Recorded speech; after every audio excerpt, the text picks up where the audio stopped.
Hello viewers, welcome to filmi craft. நான் உங்கள் அருண். இந்த எபிசோடில் ஒரு கன்னட காமெடி படமாக இப்போ ரீசெண்டாக நம்ம ஊர் தேட்டர்ஸ்லேயே வெளியாகிருக்கிற ஷூ ஃப்ரம் ஷோ படம் எப்படி இருக்குது அப்படின்னு தான் இங்கே நம்ம பார்க்க போகிறோம். அது என்ன சார் ரொம்ப வித்தியாசமாக இருக்குது, ஷூ ஃப்ரம் ஷோவா அப்படின்னா அப்படின்னு கேட்குறீங்களா? அது சுலோச்சனா ஃப்ரம் சோமேஸ்வரா, அதுதான் படத்துடைய பேர். ஆனால் அதை அவங்க ஷூ ஃப்ரம் ஷோ அப்படின்னு சொல்லி ஷார்ட்டாக வச்சுருக்காங்க. இப்படி படத்துடைய பெயர் தான் ரொம்ப வித்தியாசமாக இருக்கும் போல், கதை வழக்கம் போல தான் இருக்கும் போல் அப்படின்னு நினச்சிங்கன்னா அதுவுமே ரொம்ப ரொம்ப வித்தியாசமான ஒரு கதைக்களம் தான் இந்த படத்துக்கு. ரொம்ப சிம்பிளாக சொல்லணும் அப்படின்னா, ரவி அண்ணா அப்படின்னு சொல்லி ஒரு கதாபாத்திரம் நமக்கு அறிமுகப்படுத்தப்படுது. அவர் கொஞ்சம் வயசாயிட்டா கூட இன்னும் பேச்சுலராக தான் இருக்கிறாப்புல. அவர் தான் ஊரில் ஒரு முக்கியமான நபர். அவரை கலந்தாலோசிக்காமல் எதுவுமே அந்த கிராமத்தில் பண்ண மாட்டாங்க. அப்படி ஒரு கிராமம். அங்கே இவர் கூடயே இன்னொரு 3-4 கதாபாத்திரங்கள் சுற்றிக்கிட்டு தர்றாங்க. அந்த ஊரில் என்ன பிரச்சனையாக இருந்தாலும் சரி, அது சந்தோஷமாக இருந்தாலும் சரி, துக்கமாக இருந்தாலும் சரி, எந்த செலிப்ரேஷனாக இருந்தாலும் சரி, இவங்க தான் முன்னின்று எல்லா விஷயத்தையும் அப்படி எடுத்து நடத்துறது. இங்கே அசோகன் அப்படின்னு சொல்லி இன்னொரு கதாபாத்திரம் ஒன்று நமக்கு அறிமுகப்படுத்தப்படுது. அந்த அசோகா இருக்காப்புலையே, அவருக்கு அவர் பண்ணுற ஒரு சம்பவத்தினால ஒரு கட்டத்தில் ஒரு மிகப்பெரிய பிரளயமே அந்த கிராமத்தில் கிளம்புது. ஆனால் வேறு வழி இல்லை அப்படிங்கிறதுக்காக ஒரு தருணத்தில் அந்த அசோகாவை ஒரு பேய் பிடிச்சிருச்சு. எப்படியாவது அந்த பேயை அவரை விட்டு நம்ம விரட்டியே ஆகணும் அப்படிங்கிறதுக்காக இந்த மொத்த கிராமமும் சேர்ந்து ஒரு சில விஷயங்களை கையில் எடுக்க போக இதுக்கப்புறம் என்ன தான் நடந்தது, இதுதான் இந்த படத்துடைய மொத்த கதையை. இந்த படத்தை பொறுத்தளவுக்கு ஜேபி துமினட் அப்படிங்கிற நபர் தான் ஒரு அறிமுக இயக்குனர். அவர் இயக்குன படம் தான் இது. இந்த படத்தை பார்த்தீங்க அப்படின்னா இப்படி ஒரு விஷயத்தை இவங்க இவ்வளவு ஈஸியாக நேச்சுரலாக ஒர்க் அவுட் பண்ணாங்க அப்படின்னு ஒரு ஆச்சரியமே வருது நமக்கு. காரணம் என்னென்னா, படத்துடைய ஃபஸ்ட் ஹாஃப் ஃபுல்லாக ஒரு பக்கம் காமெடி, செகண்ட் ஹாஃபில் காமெடி கம் எமோஷன்ஸு அப்படின்னு கலந்து சொல்லி, அதே நேரத்திலேயே இன்னைக்கு டேட்லேயும் சொல்லப்பட வேண்டிய ஒரு சென்சிட்டிவான ஒரு விஷயத்தை அட்ரஸ் பண்ணி இந்த படத்தில் அசோகா கிட்ட பானு அப்படிங்கிற ஒரு கதாபாத்திரம் திடீர்னு காலில் வந்து விழுந்து கட்டி பிடிச்சி அழுகிற ஒரு காட்சி ஒன்று இருக்குது. அந்த ஒரு காட்சியில் அது ஒரு ஐ ஓப்பனிங் சீனு. அது அசோகாவுக்கு மட்டும் இல்லாமல் இந்த படம் பார்க்கக்கூடிய ஒரு ஆணுக்கும் நெத்தி பொட்டில் நொறுக்குன்னு அப்படி ஒரு அடி அடித்த மாதிரி அப்படி ஒரு ஃபீலை விட்டுருக்கு அந்த சீனு. அந்த மாதிரி இவங்க ஒரு நல்ல மெசேஜையும் ஒரு சென்சிட்டிவான மெசேஜையும் இந்த படத்தில் பேசியிருக்காங்க. இதில் இன்னொரு மேட்ரு என்ன அப்படின்னா, இந்த படம் completely out and out comedy தான்.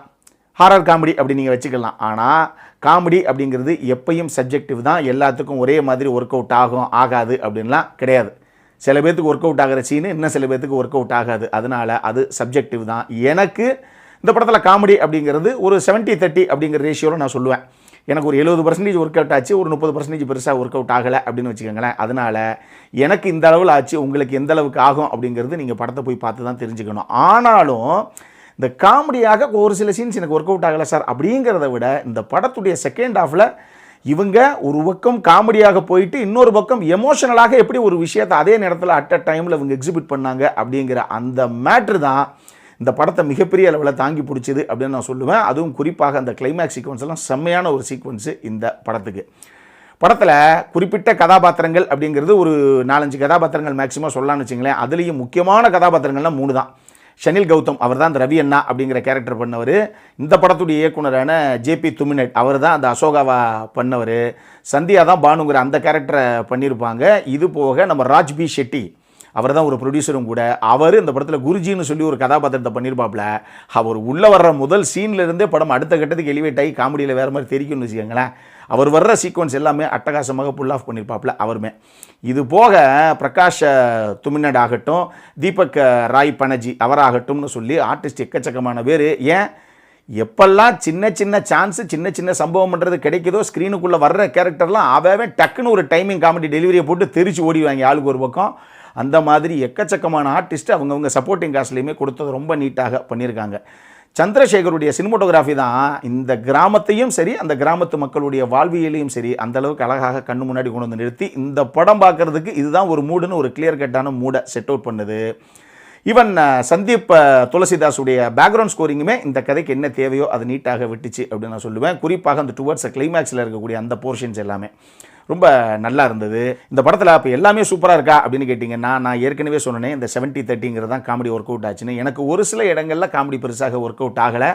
அது உங்களுக்கு ஆகுதா இல்லையா அப்படிங்கிறத நீங்கள் பார்த்தா தான் தெரியும். எனக்கு பெருசாக அந்த ஒரு சில சீக்வன்ஸ் ஒர்க் அவுட் ஆகலை. அந்த சீக்வன்ஸ் எல்லாம் கொஞ்சம் வளவலா குளவலன்னு தான் போச்சோ அப்படிங்கிற மாதிரி ஒரு ஃபீல்.